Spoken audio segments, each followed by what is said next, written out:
You know, some days you finish work and you walk out of your office and you just have to stand and stare, don't you? You know, I know it's only a manky little creek, I know it's nothing special, but actually it is rather special. Isn't that just peaceful?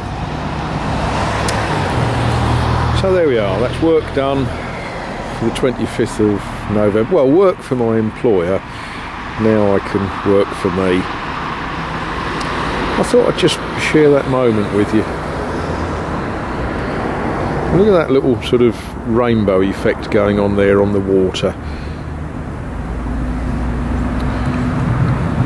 Yeah, lovely. Right, I'm going to go and drink tea with a very good friend of mine, and then I'll chat to you a lot later. Well, the tide is still coming in slowly. It must be near the top of the tide, but yeah, the mud is flowing in. But these boats, there are people living on these boats. Some of them are friends of mine. Some of them, it must be said, are people I can't stand. That's life, I guess. But these are what we might think of as marginalised people. They're people that housing authorities don't want to know. They don't want to be prisoners in blocks of flats. And they live on boats.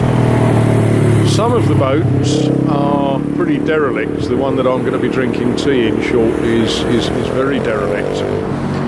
Some of them are a little bit newer. The one that you can see in the foreground, the brown with the white stripe down it, that's only recently been built, and well, it's not finished. A friend of mine lives on that one. And they're people who don't want to live in what we normally think of as the real world.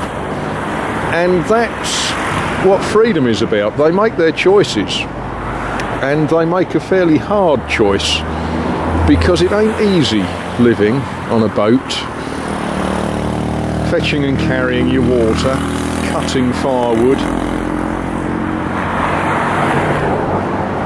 You know, in many, many ways, they're very admirable people, but marginalised. Society doesn't want to know them. But yeah, I'm about to go and drink tea with one who's a very good friend to me.